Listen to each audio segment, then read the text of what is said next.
channel, Kalingap Edo po. Kalingap Edo, wala tayong kasama ngayon sa ating vlog. Welcome back sa channel natin.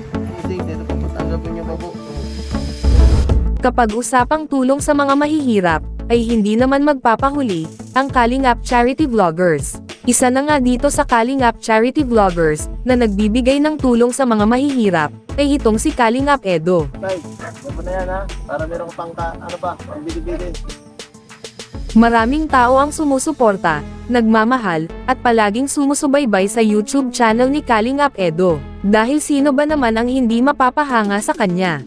Mabait, magalang, at matulungin sa mga taong naghihirap sa buhay. Si Kalingap Edo nga pala ngayon, ay number 4, most viewed Kalingap Charity Vloggers. Meron na siyang total video views, na umaabot na, sa 48,529,186. At may subscribers sa ngayon, na umaabot na, sa 359,000 subscribers, sa kasalukuyan. Sobrang deserve ni Kalingap Edo, na magkaroon ng maraming suporta, dahil alam naman natin, na ang kanyang ginagawa, ay hindi pansariling interes lamang.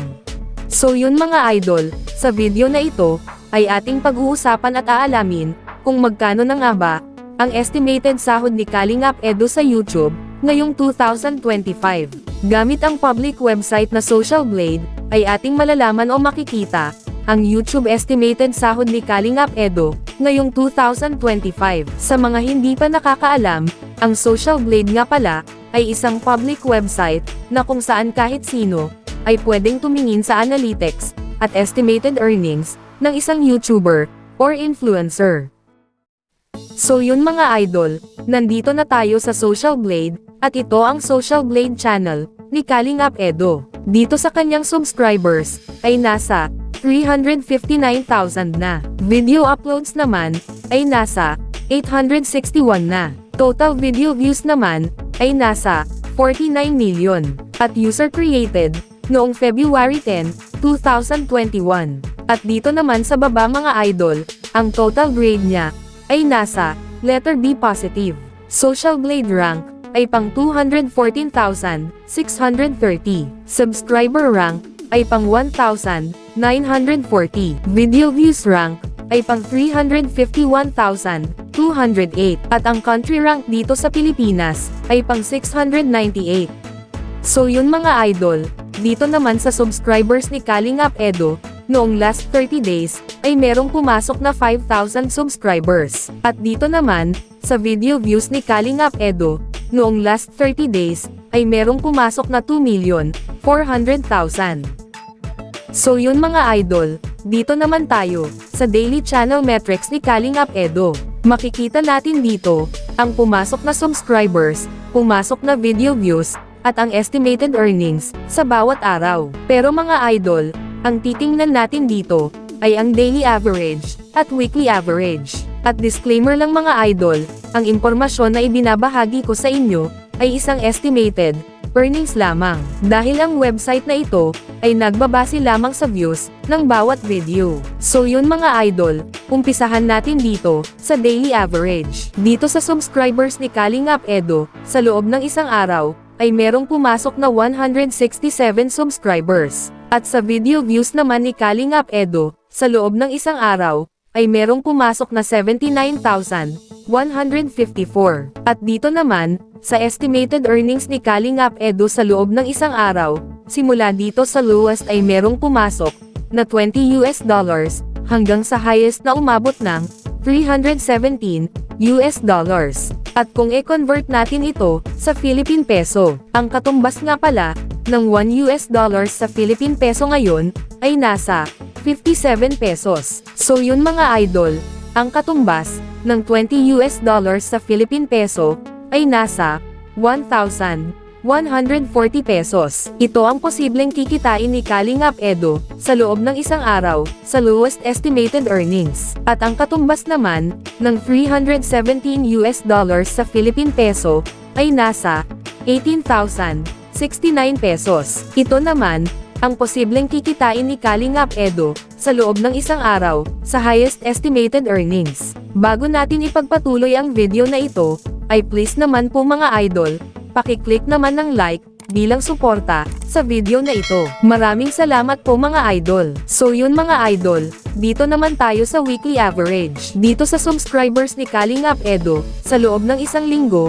ay merong pumasok na 1,000 subscribers. Sa video views naman ni Kalingap Edo, sa loob ng isang linggo, ay merong pumasok na 981,957. At dito naman, sa estimated earnings ni Kalingap Edo, sa loob ng isang linggo, ay merong pumasok na $245 hanggang sa highest na umabot ng $3,900. At kung i-convert natin ito sa Philippine Peso, ang katumbas ng $245 sa Philippine Peso ay nasa 13,965 pesos. Ito ang posibleng kikitain ni Kalingap Edo sa loob ng isang linggo sa lowest estimated earnings. At ang katumbas naman ng $3,900 sa Philippine Peso ay nasa 222,300 pesos. Ito naman ang posibleng kikitain ni Kalingap Edo sa loob ng isang linggo sa highest estimated earnings. So yun mga idol, dito naman tayo sa estimated earnings ni Kalingap Edo noong last 30 days. At uulitin ko lang mga idol, ang impormasyon na ibinabahagi ko sa inyo ay isang estimated earnings lamang. Dahil ang website na ito ay nagbabase lamang sa views ng bawat video. So yun mga idol, simula dito sa lowest ay merong pumasok na $586 hanggang sa highest na umabot ng $9,400. At kung i-convert natin ito sa Philippine Peso, ang katumbas ng $586 sa Philippine Peso ay nasa 33,402 pesos. Ito ang posibleng kikitain ni Kalingap Edo sa loob ng isang buwan sa lowest estimated earnings. At ang katumbas naman ng $9,400 sa Philippine Peso ay nasa 535,800 pesos. Ito naman ang posibleng kikitain ni Kalingap Edo sa loob ng isang buwan sa highest estimated earnings. Ngunit sinasabi ko na sa inyo mga idol, ang impormasyon na inyong napapanood ay isang estimated earnings lamang. Dahil ang website na ito ay nagbabase lamang sa views ng bawat video. At yung highest estimated earnings na ating nabanggit na sobrang laki ay makukuha lamang yan ni Kalingap Edo kung ang lahat ng nanonood sa kanyang mga YouTube video ay hindi nag-skip ng ads. Pero bihira lang na walang nag-skip ng ads, kaya dito lang malapit ang estimated earnings ni Kalingap Edo sa lowest estimated earnings. So yun mga idol, hanggang dito na lang ang video na ito. Maraming salamat po mga idol sa panonood.